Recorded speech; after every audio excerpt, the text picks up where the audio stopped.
Assalamualaikum warahmatullahi wabarakatuh. Saya Rina Wijayanti, mahasiswa semester 2 Program Studi Psikologi Fakultas Ilmu Sosial Universitas Muhammadiyah Purworejo.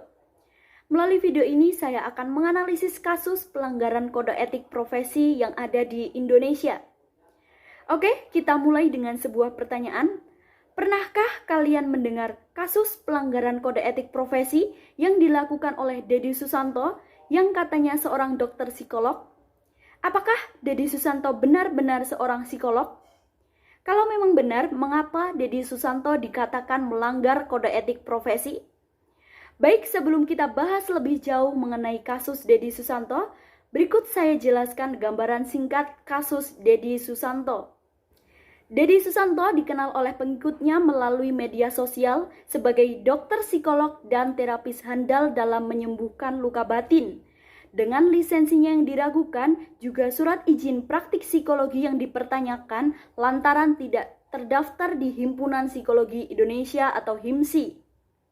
Ternyata, Deddy Susanto sudah memakan banyak korban yang menurut berita, klien-kliennya dilakukan tidak senonoh oleh Deddy Susanto.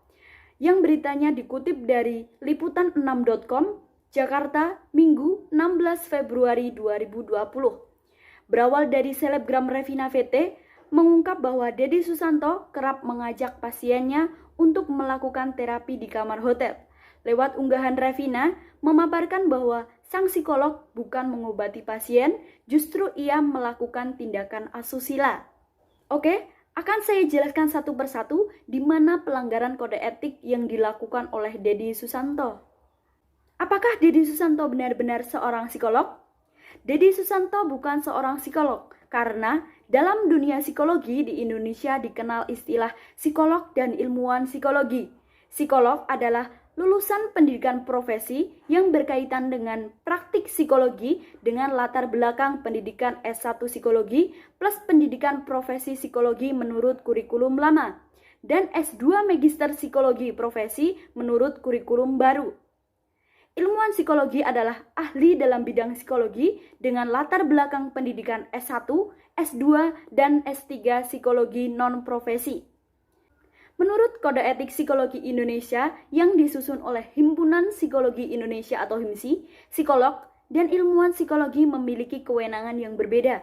Perbedaan peran antara psikolog dan ilmuwan psikologi terletak pada kewenangan dalam melakukan praktik psikologi.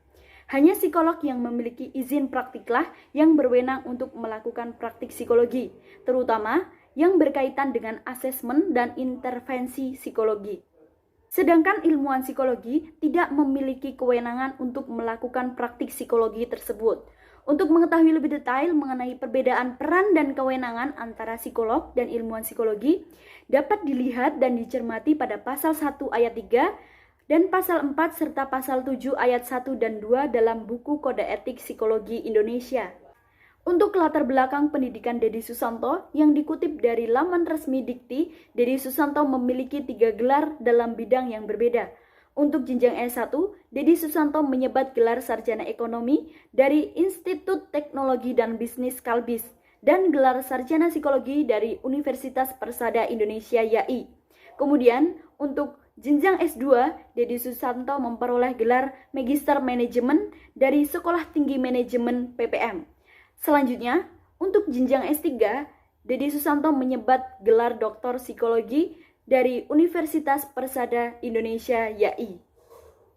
Jika mengamati latar belakang pendidikan Deddy Susanto dengan asumsi semua riwayat pendidikan yang valid, maka Deddy Susanto masuk ke klarifikasi ilmuwan psikologi. Meskipun Deddy Susanto adalah doktor dalam bidang psikologi, menurut Kode Etik Psikologi Indonesia, ia tetap tidak berwenang untuk melakukan praktik psikologi. Dijelaskan di Kode Etik Psikologi Indonesia pasal 7 ayat 1 bahwa ilmuwan psikologi memberikan layanan dalam bentuk mengajar, melakukan penelitian, dan atau intervensi sosial dalam area sebatas kompetensinya berdasarkan pendidikan, pelatihan, atau pengalaman sesuai dengan kaidah-kaidah ilmiah yang dapat dipertanggungjawabkan. Yang kedua, pelanggaran yang sangat tidak terpuji, Deddy Susanto juga tidak menjaga privasi dari klien-kliennya. Bahkan, Deddy Susanto melakukan pelecehan seksual pada pasien-pasiennya.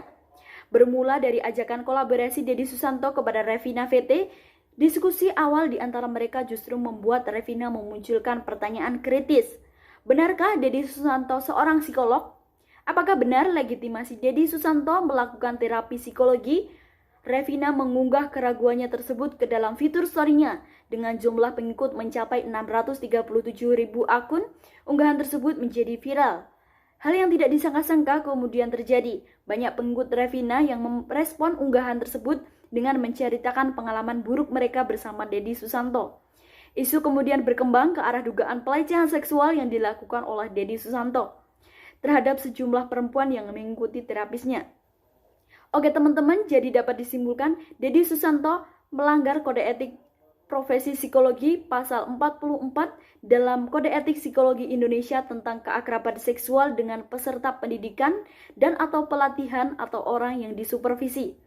Dalam ayat 1 disebutkan, psikolog dan atau ilmuwan psikologi tidak terlibat dalam keakraban seksual dengan peserta pendidikan dan atau pelatihan atau orang yang sedang disupervisi. Orang yang berada di agensi atau biro konsultasi psikologi, pusat pelatihan atau tempat kerja di mana psikolog dan atau ilmuwan psikologi tersebut mempunyai wewenang akan menilai atau mengevaluasi mereka.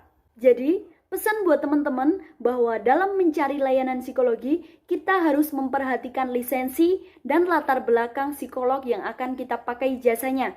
Jika lisensi diragukan dan tidak terdaftar di Himpunan Psikologi Indonesia, maka kita layak untuk tidak menggunakan layanan jasa tersebut. Carilah layanan psikologi yang sesuai dengan aturan Kode Etik Psikologi Indonesia agar mendapat layanan yang sesuai dengan kita.